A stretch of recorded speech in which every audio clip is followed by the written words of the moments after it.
Урматтуу министр, бир жыл мурда биз деген Токтогулдагы Ничке Сайыл өкмөтүнө барып, ошол жерден бир нече миллиондорду списать этип, бирок натыйжасында салынбаган көпүрөгө күбө болгонбуз да. Ошол бир жылдан бери ошол көпүрө вот в каком состоянии болсо, азыркыга чейин ошол бойдон калыптыр.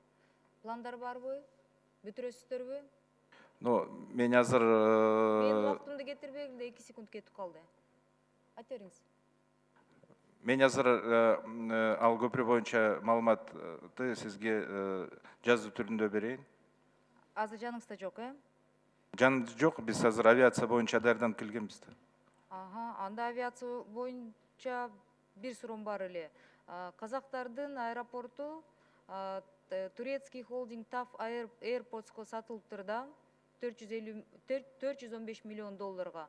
Ошол эле холдинг Кыргызстанга управлениеге бербейсиңерби деп бизге 3 жолу келип, 3 жолу биздин өкмөт каршы болуп, акырында Сапар Исаков буга парламент каршы деп келиптир да. Бул боюнча маселе кандай эле? Сизде барбы маалымат? Башкарууга, сатууга эмес, Алматы боюнча мен дагы айтып кеттим, это был перепродан частный аэропорт. Там были частные акционеры, они продали частному акционеру турецкой компании TAV. Bizde ситуация башкача. У нас акционером является государство. А зачем они тогда к нам приходили? Ну, для того, чтобы... Это же не там частная сделка. У нас существуют определенные процедуры для того, чтобы привлечь инвестора в аэропортовую инфраструктуру. Кроме этого, не надо забывать о том, что у нас сеть аэропортов. У нас аэропорт Манас и вместе с ним сеть в республике сеть аэропортов, которая субсидируется через деятельность аэропорта Манас. И мы не можем аэропорт Манас рассматривать отдельно от наших региональных аэропортов. Их интересовал вопрос управления, передачи в доверительное управление именно аэропорта Манас, основного нашего, да? В разрезе, без остальных аэропортов. Зачем они тогда приезжали и о чем вообще была речь? Ну, я не в курсе, к они не приходили, с нами разговоры не вели, но я еще раз говорю, существует определенная...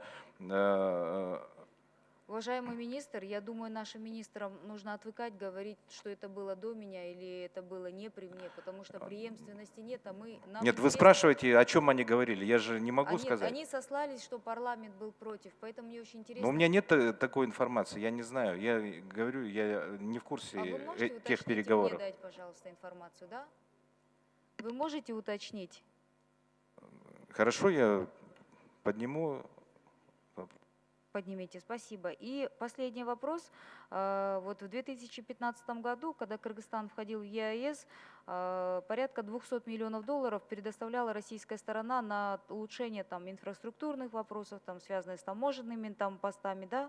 Из них конкретно 12 миллионов получал Минтранс, чтобы создать такую систему обмена информацией в общей базе данных. Что из этого было использовано и конкретно на что это пошло? И какими результатами из этих вот 12 миллионов долларов можем мы похвастаться?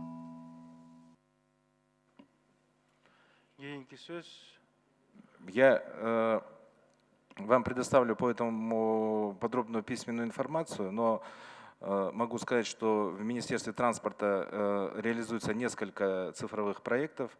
Мы присоединены полностью к системе электронного взаимодействия Түндүк.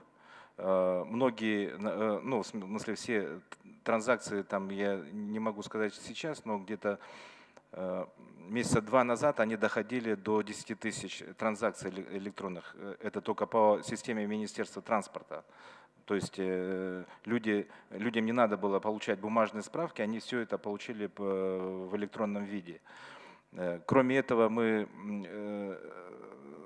реализуем электронный мониторинг за дорогами по весогабаритной части. И у нас есть еще дополнительные проекты. А именно то, что касается вот выделенных средств, я вам дам письменно.